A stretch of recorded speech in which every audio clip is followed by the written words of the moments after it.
Bharatiya Janata party Telangana రాష్ట్రంలో 17 సీట్లలో సంపూర్ణంగా ఈసారి ఫైట్ చేయాలి. 10 పార్లమెంట్ సీట్ల పైన గెలవాలనే సంకల్పంలో భాగంగా 20వ తారీఖు నుండి 5 క్లస్టర్లలో నిన్నటి వరకు 4 క్లస్టర్లలో ఈ విజయ సంకల్ప యాత్ర మొదలుపెట్టాం. దాంట్లో జైరాబాదు, కరీంనగర్, చేవెళ్ళ, మెదక్ పార్లమెంట్ పరిధిలో ఈ యాత్ర కొనసాగుతూ ఉంది. ఇక్కడ ప్రజా సంకల్ప యాత్ర జరుగుతున్నప్పుడు ప్రజలు దరఖాస్తు ఇస్తున్నారు. అయ్యా, ప్రాజెక్టుల కోసం భూమి గుంజుకున్నారు, కాలువల కోసం భూమి గుంజుకున్నారు, రైల్వే లైన్ల కోసం భూములు గుంజుకున్నారు, ప్రభుత్వ కార్యాలయాల కోసం భూములు గుంజుకున్నారు. అక్కడ దాకా మేము భరించినాం. కానీ అకారణంగా, అన్యాయంగా ప్రైవేటు వ్యక్తులకు, ప్రైవేటు వ్యాపారులకు మా భూములు గుంజుకొని అతి చౌకకు వాళ్ళకు అప్పచెప్పేటువంటి అధికారం మీకు ఎవరిచ్చిండ్రు?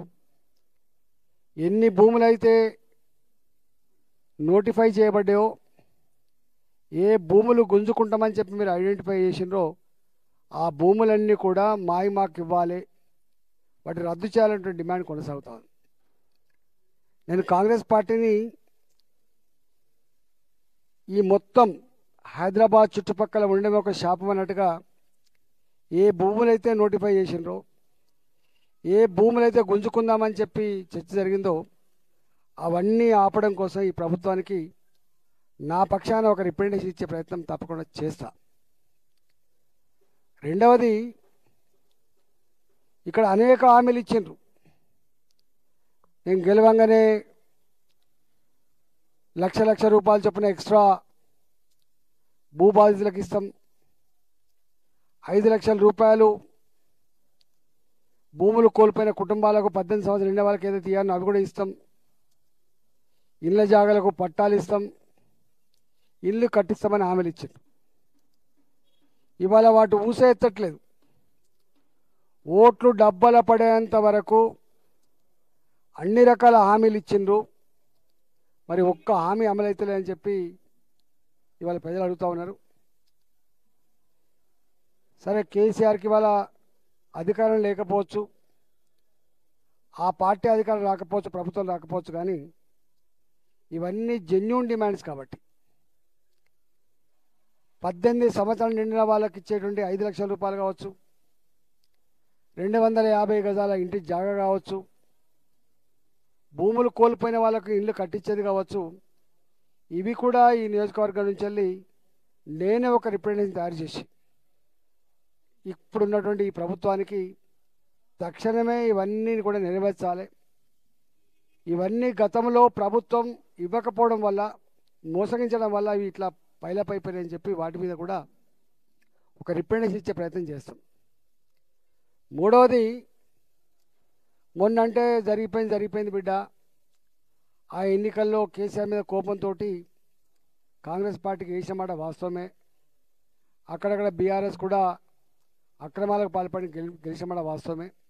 కానీ దేశవ్యాప్తంగా నరేంద్ర మోడీ గారు ప్రధానమంత్రి కావాలని, వారే మళ్ళీ కొనసాగాలని చెప్పి ప్రజలందరూ భావిస్తున్న తరుణంలో తెలంగాణ ప్రజలు కూడా కార్యకర్తల బలం, నాయకుల బలం కంటే కూడా మాకు మేముగా, ఎవరికి వాళ్ళుగా మేము మోడీ గారికే ఓటేస్తామనేటువంటి ఆలోచనతో ఉన్నారు. శాసనసభ ఎన్నికలలో కూడా పాల్గొంటున్నప్పుడు వాళ్ళు క్లియర్ ఒక మాట చెప్పారు, ఈ దఫా వాళ్ళకు వీళ్ళకి వేస్తుండొచ్చు, కానీ వచ్చే ఎన్నికల్లో మాత్రం జెండా లేదు, పార్టీ లేదు, ముఖాలు చూసే పరిస్థితి కూడా లేదు, కేవలం మోడీ గారికే ఇస్తాం. మోడీ గారి ఆయంలోనే మా ఆడబిడ్డలకు ఆత్మగౌరవం పెరిగే పద్ధతిలో స్వచ్ఛ భారత్ కింద చెంబు పట్టుకొని బహిర్భూమి పోకుండా టాయిలెట్స్ కట్టించింది బిడ్డ. అది చిన్న పనే కావచ్చు, కానీ మాకు చాలా వెసులుబాటు వచ్చిందని చెప్పి వాళ్ళు మాట్లాడుతున్నారు. గ్రామ పంచాయతీలో పనిచేసే సిబ్బంది కావచ్చు, మున్సిపాలిటీలు కార్పొరేషన్లో పనిచేసే సిబ్బంది కావచ్చు, చిన్న ఉద్యోగాల్లో పనిచేసే వాళ్ళు అంటున్న మాట ఏంటంటే, మాకెవ్వరు ఒక దేశ ప్రధానమంత్రి మమ్మల్ని గుర్తించి గౌరవించి మా కాళ్ళు కడిగి మేము చేస్తున్న సర్వీసు ఎంత గొప్పదో ప్రపంచానికి చాటి చెప్పిన బిడ్డ కాబట్టి తప్పకుండా మేమందరం నరేంద్ర మోడీ గారికి ఓటేస్తాం. రైతాంగం అంతా కూడా మాకు టెన్షన్గా ఈ కేసీఆర్ ఇచ్చే రైతు బంధు ఉంటుందో పోతుందో తెలియదు, కానీ మాకు టెన్షన్గా ప్రతి సంవత్సరం ప్రతి రైతుకు 6,000 రూపాయలు చొప్పున బ్యాంక్ అకౌంట్లో వేయడం, 3 విడతలుగా, ఎరువుల కొరత లేకుండా, విత్తనాల కొరత లేకుండా రామగుండంలో ఎరువుల కర్మాగారాన్ని స్థాపించి మాకు లైన్లలో నిలబడకుండా ఎరువుల బాధ తీర్చినటువంటి గొప్ప నాయకుడు నరేంద్ర మోడీ గారు కాబట్టి ఇవాళ నరేంద్ర మోడీ గారికి ఓటేస్తామని చెప్పి రైతాంగం అంటున్నారు. 10 లక్షల రూపాయల వరకు మహిళలకు వడ్డీ లేని వాళ్ళ కింద ఇవాళ మోడీ గారు ఇవ్వబోతున్నారు. అసలు రాష్ట్ర ప్రభుత్వం ఇవ్వకపోయినప్పటికీ కూడా కేంద్ర ప్రభుత్వం ముందుకొచ్చి చేస్తూ ఉంది కాబట్టి మహిళలలో కూడా ఇలా గొప్ప చైతన్యం వచ్చింది. మహిళలలో కూడా మోడీ గారికి గెలిపించిన భావన వచ్చింది. యూత్ అయితే ఎట్లయినా ఉన్నారు, విద్యార్థులు ఎట్లయినా ఉన్నారు, రైతులు ఉన్నారు, మహిళలు ఉన్నారు. ఒక్క మాట చెప్పాలంటే రాబోయే ఎన్నికల్లో మాత్రం మోడీ గారికే ఓటేస్తాం. ఈ దేశం సుభిక్షంగా సురక్షితంగా ఆత్మగౌరవంతో జీవించే భాగ్యం కలగాలంటే తప్పకుండా మోడీ గారికి ఓటేస్తామనే పద్ధతులు ఉన్నది.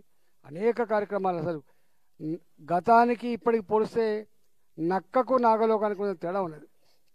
గతంలో కాంగ్రెస్ పార్టీ ఎప్పుడు అధికారంలో ఉన్నా సొంత మంత్రులు సొంత నాయకులు అసలు విచ్చలవిడిగా అక్రమాలు జరిగేది. 2G spectrum scam, coal mine scam, ఇట్లా ఎక్కడ చూసినా కూడా ఫెర్టిలైజర్ స్కామ్, ఇట్లా స్కాములు జరిగేది. చివరికి మంత్రులే అరెస్ట్ అయ్యి జైళ్ళలో ఉన్న పరిస్థితి చూసినాం. ఐఏఎస్ ఆఫీసర్లు జైళ్ళలో మగ్గిన పరిస్థితి చూసినాం. మోడీ గారి నాయకత్వంలో ఎక్కడ ఈ ప్రభుత్వం మీద ఒక మచ్చ లేకుండా, ఎక్కడ ఒక స్కామ్ లేకుండా ఇవాళ మొట్టమొదటిసారి 273 సీట్లకు వెళ్తే రెండవసారి 303 సీట్లతో కేవలం భారతీయ జనతా పార్టీని గెలిపించి ఒక సుస్థిరమైనటువంటి ప్రభుత్వాన్ని అందించారు. ఇవాళ మోడీ గారి 370 ఆర్టికల్ రద్దు కావచ్చు, 500 సంవత్సరాల క్రితం మనం కోల్పోయిన విశ్వాసానికి ప్రతిరూపం రామాలయం పునరుద్ధరించడం కావచ్చు, దేశంలో మైనార్టీ మహిళలు 20 ఏళ్ళుగా 30 ఏళ్ళుగా కలిసినప్పటికి కూడా త్రిపుల్ తలాక్ పేరిట విడాకులు ఇచ్చే పద్ధతి నుంచి వెళ్ళి నా మైనార్టీ ఆడబిడ్డను విముక్తి చేసే పరిస్థితి కావచ్చు, సబ్కా సాత్ సబ్కా వికాస్ సబ్కా విశ్వాస్ సబ్కా ప్రయాస్ అనేటువంటి సిద్ధాంతాన్ని తూచా తప్పకుండా అమలు చేస్తున్న వ్యక్తి నరేంద్ర మోడీ అని. నరేంద్ర మోడీ గారికి ఈ కులం ఆ కులం, ఈ మతం ఆ మతం, ఈ ప్రాంతం ఆ ప్రాంతం అని తెలియకుండా అన్ని వర్గాల ప్రజలు మోడీ గారికే గెలిపించాలని చెప్పి భావిస్తూ ఉన్నారు. మనం చూసినాం, ఉక్రెయిన్ రష్యా యుద్ధం జరిగినప్పుడు విద్యార్థుల తల్లిదండ్రులు ఇక్కడ కన్నీళ్లు పెడతా ఉంటే యుద్ధాన్ని ఆపిచ్చి పిల్లల్ని తల్లిదండ్రులకు సురక్షితంగా తీసుకొచ్చిన ఘనత మోడీ గారికే దక్కింది. మొన్న అభినందన్ పాకిస్తాన్కు మనకు వైరంలో మన అభినందన్ అక్కడ చిక్కుపడిపోతే అల్టిమేటం ఇచ్చి తీసుకొచ్చి భారత జాతి ఆత్మగౌరవం నిలిపినటువంటి బిడ్డ నరేంద్ర మోడీ అని చెప్పి భావిస్తూ ఉన్నారు. మన నేవీ ఆఫీసర్స్కి అక్కడ శిక్ష పడితే దౌత్యపరమైనటువంటి దాంతో ప్రాణాలను కాపాడి తీసుకొచ్చిన బిడ్డ.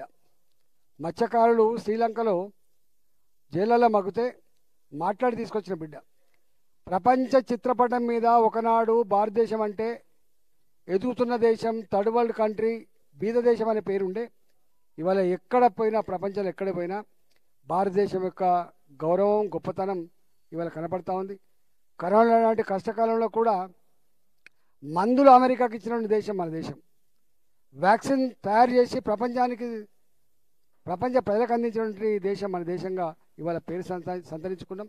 ఒక్క మాటలో చెప్పాలంటే ఇవాళ ఆర్థిక వ్యవస్థలో కావచ్చు, అభివృద్ధిలో కావచ్చు, నేషనల్ హైవేస్లో కావచ్చు, విమానాశ్రయాల నిర్మాణంలో కావచ్చు, ఎన్నెందు చూసినా కూడా బ్రహ్మాండమైన డెవలప్మెంట్ కనపడతా ఉంది. మోడీ గారు మళ్ళీ అధికారంలోకి రావాలి, ఈ దేశం వికసించాలన్నటువంటి దాంతో ఇవాళ మేము యాత్ర కొనసాగుతూ ఉంది. కానీ సరే ప్రజలు పళ్ళల్లో ఉన్నప్పటికి కూడా ఒకటే అంటున్నారు, బిడ్డ మాకు అర్థమైపోయింది, మాకు తెలుసు, మీకే ఈసారి ఆశ్రయిస్తామని చెప్పి భావిస్తా ఉన్నారు. నేను తెలంగాణ ప్రజానికానికి ఒకటే కోరుతున్నా, మళ్ళీ మోసపు వాగ్దానాలతో ఇలా కాంగ్రెస్ పార్టీ అనేక హామీలు ఇచ్చింది. నాకు తెలిసి ఒక బస్సులో ఫ్రీ ప్రయాణం తప్ప ఒక్క హామీ కూడా ఇప్పటిదాకా అమలు కాలే.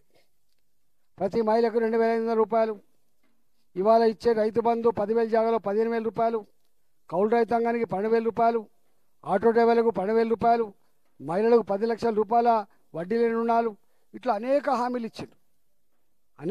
ఇచ్చిండ్రు. ఏ ఒక్క హామీ కూడా ఇప్పుడు అమలు కాలేదు. సరే బీఆర్ఎస్ పార్టీ అంటే అది కథమైపోయిన పార్టీ.